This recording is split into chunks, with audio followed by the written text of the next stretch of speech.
నమస్తే. 12 రాసుల వారికి కూడా ఈ నవంబర్ మాసంలో ఏ రకంగా ఎంత చక్కగా ఉత్తేజంగా ఉండబోతోంది, ఎటువంటి గ్రహ మార్పులు రాబోతున్నాయి, ఎటువంటి సంచలనాలు మీ లైఫ్లో రాబోతున్నాయి, లేకపోతే ఎటువంటి చిన్ని జాగ్రత్తలు తీసుకోవాలి అనేవి తెలుసుకుందాము. మరి ఇంకెందుకు ఆలస్యం, పదండి. మకర రాశి వారికి నవంబర్ నెలలో ఎంత హాయిగా, ఎంత ఉల్లాసంగా, ఎంత ఉత్తేజంగా, ఎంత మోటివేటింగ్గా ఉండబోతోందో మనం తెలుసుకుందామా. మకర రాశి వారు తీసుకోవాల్సిన జాగ్రత్తలు ఏంటి అవి కూడా తెలుసుకున్నారండి. మకర రాశి వారికి మీ రాశి లార్డ్ వచ్చి శని భగవానుడు మీకు తృతీయ స్థాన సంచారం. అయితే ఆయన వక్రగతిలో ఉన్నారు కాబట్టి మీకు ఇక్కడ ఏమవుతుందంటే ఒక ఆల్మోస్ట్ జూలై ఫస్ట్ వీక్ నుంచి సెకండ్ వీక్ నుంచి మీకు కాస్త లోవర్ హాఫ్ ఆఫ్ ద బాడీలో మీకు పెయిన్స్ లాంటివి ఏమీ మీకు కనిపించి ఉండవు. సో మీరేదో ఒక డిసిప్లిన్లోకి వెళ్ళుంటారు. లైక్ ఒక శారీరక డిసిప్లిన్, ఫిజికల్ డిసిప్లిన్ లాంటివి మీరు పెట్టుకుని ఆర్గనైజ్ చేసి పెట్టుకుని ఉంటారు. ఇప్పుడు నవంబర్ ఉత్తరోత్తర సెకండ్ పార్ట్ ఆఫ్ నవంబర్ దాటిన తర్వాత డిసెంబర్ ఫస్ట్ వీక్ వచ్చేటప్పటికల్లా మీకు ఏమవుతుందంటే ఇక్కడ ఆ డిసిప్లిన్ కాస్త తప్పేసేసి మీరు వెళ్ళలేకపోవడం, లేకపోతే ఏదైనా స్పోర్ట్స్లో జాయిన్ అయ్యారు, ఏదైనా యాక్టివిటీలో జాయిన్ అయ్యారు, మీరు అది వెళ్ళలేకపోవడం, డిస్కంటిన్యూ చేయవలసిన అవసరం రావడం, శారీరకంగా సుస్థి ఏర్పడడం, ఫిజికల్ ఇల్నెస్ ఏర్పడడం లాంటివి ఇక్కడ జరగడానికి అవకాశాలు ఇక్కడ ఉంటూ ఉంటాయి. తర్వాత మీకు ఇక్కడ కాళ్ళు ఉబ్బడం కానివ్వండి, కాళ్ళు కాస్త వాయడం కానివ్వండి, పాదాలు వాయడం కానివ్వండి, lower half of the body, thighs, calf muscles, knee pain ఇలాంటివి రావడానికి కూడా ఇక్కడ ఈ టైం నుంచి అవకాశాలు ఎక్కువగా ఉంటూ ఉంటాయి. అంటే ఓవర్గా ఫిజికల్గా స్ట్రెయిన్ అవ్వకుండా చేసుకుంటే మంచిది. అప్పుడు ఇటువంటి నొప్పులు ఏం రావు కదా. ఓవర్గా నుంచోవడం కానివ్వండి అటువంటివి చేయకుండా ఉంటే మంచిది. మీకు ఎడ్యుకేషనల్ లవ్ పరంగా చూసుకున్నట్లయితే శుక్రభగవానుడు ఉంటారు. శుక్రభగవానుడు దశమ స్థానంలో సంచారం కాబట్టి ఇక్కడ మీకేమవుతుందంటే ఎడ్యుకేషన్ పరంగా మీకు శుక్రుడు ఇక్కడ దశమానికి రాగానే అంటే తులకి వస్తారు. ఇక్కడ తులకు వచ్చినప్పుడు మీకు ఇక్కడ మీ ఎడ్యుకేషన్ పరంగా కానివ్వండి, మీ విద్యాబుద్ధులు కానివ్వండి, మీ స్కిల్స్ అండ్ సర్టిఫికేషన్స్ కానివ్వండి, ఆయనది సొంత రాశది.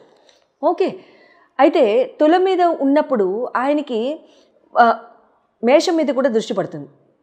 అప్పుడు ఇక్కడ మీకు ఏమవుతుంది అని అంటే ఇక్కడ మీరు పెట్టే ఫోకస్ కానివ్వండి, మీరు పెట్టే డిసిప్లిన్ కానివ్వండి, మొత్తం కూడా అంటే పరస్పరం బ్యాలెన్స్డ్గా ముందుకు వెళ్తూ ఉంటారు. స్కిల్స్ అండ్ సర్టిఫికేషన్లో, విద్యాబుద్ధుల్లో, నేర్చుకునే దానిలో, చదువుకునే దానిలో యాక్షన్ ఓరియంటెడ్గా ఉండడం లాంటివి చేస్తూ ఉంటారు. ఎందుకంటే ఇక్కడ మేషానికి సంబంధించిన కుజ భగవానుడు కూడా మీకు చక్కటి కాంబినేషన్లోనే ఉన్నారు కాబట్టి మీకు పెద్దగా అంటూ ఇక్కడ ఇబ్బంది అంటూ ఏం లేదు. ఎందుకంటే లాభస్థానంలోనే ఉన్నారు కాబట్టి ఇబ్బంది లేదు. సో కాబట్టి ఇక్కడ ఏమవుతుందంటే బ్యాలెన్స్డ్ అప్రోచ్తో ముందుకు వెళ్ళడం, విద్యాబుద్ధుల్లో, స్కిల్స్ అండ్ సర్టిఫికేషన్లో ఏదైనా సరే ఉత్తీర్ణతతో పాస్ అవ్వడం, మంచి ఫ్లయింగ్ కలర్స్లో బయటికి రావడం లాంటివి జరుగుతూ ఉంటాయి. లవ్ పరంగా కూడా అంతే. మీరు మీ జీవిత భాగస్వామి మీద మీరు మీ ఇంట్రెస్టెడ్ లవ్ అఫేర్ మీద, అంటే మీకు ఆల్రెడీ కనుక మీరు రిలేషన్షిప్లో ఉంటే ఆ ఇంట్రెస్ట్ ఎవరి మీద అయితేనే ఉందో వాళ్ళ మీద మీరు చక్కగా ఫోకస్ పెట్టడం, వాళ్ళతో ఒక మాట అనడం, మాకు మీ మీద ఇంట్రెస్ట్ ఉంది అని చెప్పడం లాంటివి జరుగుతూ ఉంటాయి అన్నమాట. ఇక్కడ దృఢంగా ఒక ఒపీనియన్ ఫామ్ చేసుకుని చక్కగా ముందుకు వెళ్ళడం, తర్వాత వాళ్ళతోనే ఇంకా జీవితం గడపాలని ఒక ప్రామిస్, ఒక కమిట్మెంట్, ఒక డెడికేషన్, డివోషన్తో ముందుకు వెళ్ళడం లాంటివి తప్పకుండా జరుగుతాయి.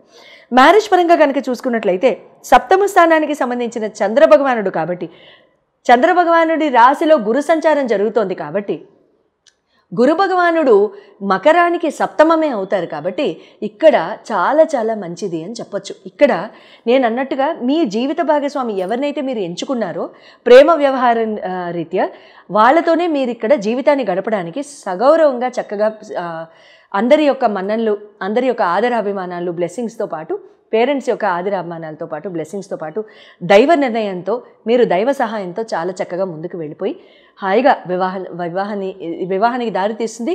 తప్పకుండా వైవాహిక జీవితం కూడా మీకు హాయిగా సాఫీగా ముందుకు వెళ్ళడానికి సంపూర్ణ అవకాశాలు ఉంటూ ఉంటాయి. కెరీర్ అండ్ బిజినెస్ పరంగా చూసుకున్నట్లయితే బుధ భగవానుడు, శుక్ర భగవానుడు నవమ దశమాధిపతులు. మీకు బుధ భగవానుడు లాభస్థానంలో, శుక్ర భగవానుడు దశమ స్థానంలో. Very good. ఇక్కడ engineering departments, telephone departments, mobile technology, ఈ సిమ్ కార్డ్ సంబంధించి ఈ టెక్నాలజీ, చిప్ టెక్నాలజీ, తర్వాత మీకు మెడికల్ రీసెర్చ్ లాంటి వాళ్ళకి ఫీల్డ్స్లో ఉన్న వాళ్ళకి, classical singers, dancers, artist, plastic surgeons and dermatologist, వీళ్ళకి చాలా స్కిన్ స్పెషలిస్ట్, వీళ్ళకి చాలా బాగా కలిసి రావడానికి అవకాశం ఉంటుంది. ఇంక్లూడింగ్ పీడియాట్రిషియన్స్కి కూడా చాలా చక్కగా ఉంటుంది. ఆపర్చునిటీస్ ఏమైనా ట్రై చేసుకుంటుంటే తప్పకుండా ట్రై చేయండి. Please apply for your jobs. And at the same time మీరు మారాలి అనుకుంటే కనుక ఖచ్చితంగా చూపించుకుని మారండి. ఎందుకంటే జన్మతః మీ జన్మ జాతకంలో ఏ రకమైన రిజల్ట్స్ ఈ ప్లానెట్స్ తీసుకొస్తున్నాయి అనేది మీ దశలు, మహాదశలు, అంతర్దశలను బట్టి ఉంటాయి. కానీ జనరిక్గా ఇవి ఈ జనరిక్ అప్లికేషన్కి జనరిక్గా మనం తీసుకోవాల్సిన జాగ్రత్తలు మాత్రమే. జాగ్రత్త. కార్తీక మాసంలో వచ్చే సోమవారాలు, శనివారాలు, కార్తీక మాసంలో ముఖ్యంగా మనం ఈశ్వరారాధన, దామోదర ఆరాధన, తర్వాత వైష్ణవారాధన ఈక్వల్గా చేస్తూ ఉంటాం. శివకేశవులకి ఎప్పుడు కూడా భేదం లేదు. అండ్ ఆ భేదాన్ని ఎప్పుడు కూడా మనం పాటించకూడదు అనేది నేను ఎప్పుడూ చెప్తూ ఉంటాను, అంతే కదా. సో సోమవారాలు, శనివారాలు, తర్వాత ఏకాదశులు, తర్వాత పౌర్ణమి, కార్తీక పౌర్ణమి, ఆ రోజు గురునానక్ జయంతి కూడా వస్తుంది. కార్తీక పౌర్ణమి తర్వాత కార్తీక అమావాస్య ముందొచ్చే చతుర్దశి, తర్వాత అమావాస్య రోజు పొలాల అమావాస్య, ఇలా దామోదర ద్వాదశి అంటే కార్తీక దామోదర ద్వాదశి అంటాం, కైసిక ద్వాదశి అంటాం. ఇలా తులసి వివాహము, ఇంకా చెప్పుకుంటూ వెళ్ళిపోతే ఇంకా 30 రోజులకి 30 ఈవెంట్లు, 30 చక్కగా మనం చేసుకోదగిన పూజలు మనం డిస్కస్ చేసుకుంటూ ఉండొచ్చు. అందరికీ ఉపయోగపడేలాగా మనకి వచ్చిన ఏ చిన్నపాటి కొద్దిపాటి చిన్న చీమంత గోరంత కష్టం అనుకుందాం, గోరంత ఇష్యూ అనుకుందాం, ఆ గోరంత ఇష్యూని కూడా తీసేసేయడానికి తర్వాత పెళ్ళి కాని వారికి చక్కగా ఎంతో చక్కగా మీరందరూ కూడా శ్రవణం చేసినా చదివినా సరే, అంటే శ్రవణం అంటే వినడం, విన్నా చదివినా సరే మీకు ఎంతో చక్కగా మంచి మేలుని చేకూర్చే శివమహత్యం కథ ఈరోజు చెప్పుకుందాం. అయితే శివమహత్యం కథలో పూర్వము శివయ్య రాజేశ్వరి అనే బ్రాహ్మణ దంపతులు ఉండేవారట. వారు ఎంతో పాపం ఫైనాన్షియల్ ప్రాబ్లమ్స్లో వాళ్ళు అలా ఉండడం వలన ఈ శివయ్య అనే బ్రాహ్మణుడు తిరుపతి క్షేత్రానికి వెళ్ళి చక్కగా ధనార్జన చేసుకుందామని బయలుదేరతాడు. అయితే ఒక ఋషీశ్వరి ఎదురై, నాయన నువ్వు తిరుపతి దాకా వెళ్ళిన తర్వాత నీకు స్వామి దర్శనం అవుతుంది, కానీ ధనార్జన ఎలా చేస్తావు, అలా కుదరదు, కాబట్టి నీకు శివమహత్యం కథ చెప్తాను, ఆ వ్రతం కథ ఎప్పుడు నువ్వు చక్కగా చేసుకుంటూ ఉండు, నీకు నిత్యం శుభం జరుగుతుందని చెప్పి ఆ శివమహత్యం కథ చెప్తాడు. పూర్వం వంగదేశ రాజకుమార్తె ఒక ఆవిడ ఉండేది, సీమంతిని అని. ఆ సీమంతినికి ఒకరోజు ఒక ఋషీశ్వరి భార్య మైత్రేయి అని ఆవిడ ఆ వనంలో ఆ అమ్మాయి అందరూ చెలికత్తలందరూ తిరుగుతుండగా పూలు ఏరుకుంటూ ఉండగా ఆవిడ ఏం చెప్తుందంటే ఈ శివమహత్యం కథ అంతా ఆ అమ్మాయికి చక్కగా చెప్పి వినిపించి కథ విధానం అంతా చెప్పి చక్కగా ఇలా పూజ చేసుకోమ్మా, శివుడికి పార్వతీదేవికి పూజ చేసుకుని తెల్లటి పుష్పాలతో అర్చించు, చక్కగా ఆ కథ అంతా చదువుకున్న తర్వాత అక్షంతలు వేసుకో తల్లి అని కథ చెప్తుంది.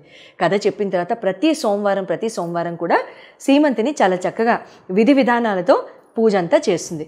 చంద్రవల్కుడు అనే మహారాజుకి ఇచ్చి సీమంతిని వివాహం చేస్తారు. అయితే ఆ చంద్రవల్కుడు తో వివాహం అయిన కొంతకాలానికి ఆ రాజకుమారుడు ఏం చేస్తాడు, స్నేహితులతో కలిసి యమునా నదిలో నదీ తీరాన నదిలో నావపై బయలుదేరతాడు. నదిలో నావపై బయలుదేరిన రాజకుమారుడికి ఒకసారి ఏమవుతుంది, నావ తిరగబడిపోయి నదిలో రాజకుమారులందరూ కూడా మునిగిపోతారు.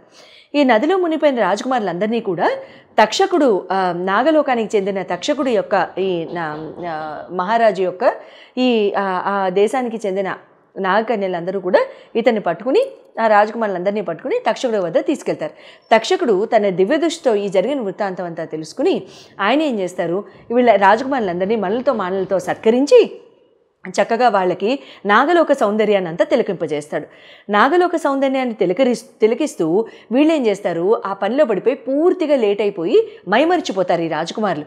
ఈలోగా ఏమవుతారు, దాయాదులు బయలుదేరుతారు. దాయాదులు అంటే ఎవరు, రాజ్యాన్ని అపహరించి ఆ చెరసాల్లో పెట్టేస్తారు ఈ రాజకుమారి యొక్క తల్లి తండ్రిని.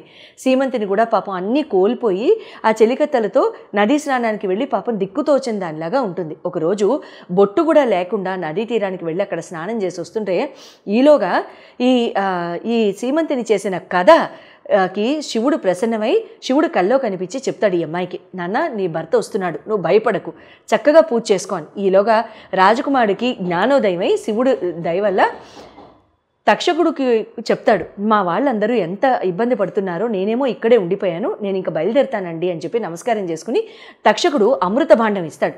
నీకు నీ భార్యకి నీ కుటుంబానికి కూడా ఎప్పుడూ కూడా ఏమాత్రం లోటు ఉండదు, అమృతం అంటే ఏంటి, ఇంకా ఆల్మోస్ట్ ఇంకా బాండం లేనట్టే. ఆ బాండం తీసుకుని అమృత కుండంతా తీసుకుని తక్షకుడు బయలుదేరతాడు.